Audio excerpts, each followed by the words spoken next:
Почитувани новинари, во моменти кога граѓаните на Битола се уште ги памтат сликите на рушењето и аферите на Бранко Црвенковски и Социјалдемократскиот сојуз во Битола, кога се уште болат лузните што Бранко Црвенковски ги направи во Битола, овие денови сме загрижени и вчуденевидени од она што СДСМ, нивниот лидер Бранко Црвенковски заедно со нивните сателити продолжуваат да го промовираат системот на рушење кој во Битола започна уште пред 20 години. Господине Црвенковски, бидејќи се амнестирате од нанесената болка на повеќе од 12.000 семејства во Битола, бидејќи се правите дека се е заборавено, сакаме да ве подсетиме што Бранко Црвенковски направи за Битола. Се е поврзано со рушење. Рушење на битолското стопанство преку затворање на Битола Текс, фабриката за фрижидери, Иднина, конзервната индустрија, Прогрес, Гоцера Осавлевич и уште многу други, со што илјадници луѓе добие статус стечаен работник.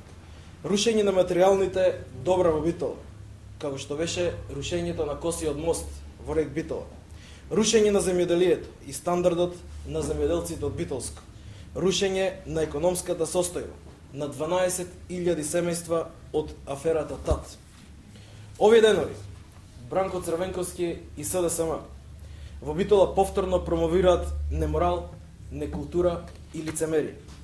Овие денови истиот оној Бранко од 1994-та, од 97-та, од 2001-та повторно во Битола промовира рушење, но сега на единственото нешто што не успеа досега да го руши, вистинските вредности и достоинството на битолчани.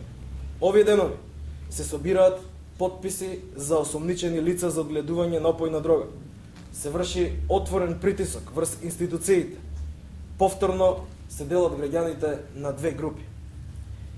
Старо новото лице на Бранко Црвенковски и СДСМ отворено се ставаат во одбрана на човек, за кој постои основано сомнение дека одгледувал и произведувал опојна дрога, кој е осуден за семејно насилство, кој е пријавуван од Министерството за внатрешни работи за тешки кражби. Ова е почитувани пример за искривените вредности кои се практикуваат денес во Социјалдемократскиот сојуз на Македонија.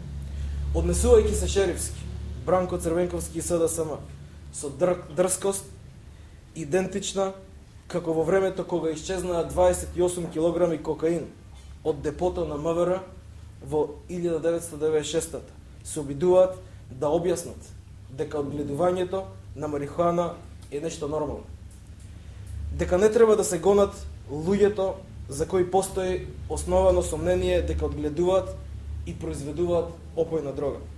Дека законот не треба да важи за членовите на СДСМ. Знаете ли, господине Црвенковски, колку млади животи годишно се уништуваат од дрога? Знаете ли колку семејства се загрозени од дрога? Ова ли е вашата политичка борба за просперитетна и европска Македонија? Ова ли е алтернативата која вие ја нудите? Во Битола срушивте се. Оставете ги граѓаните на Битола, оставете ги оние кои сакаат да градат. Доста е од празните зборови, лаги и транзицијски конструкции. Доста е од политичката некултура, неморал и пуста желба за враќање на власт по секоја цена. Доста е од рушењето во Битола.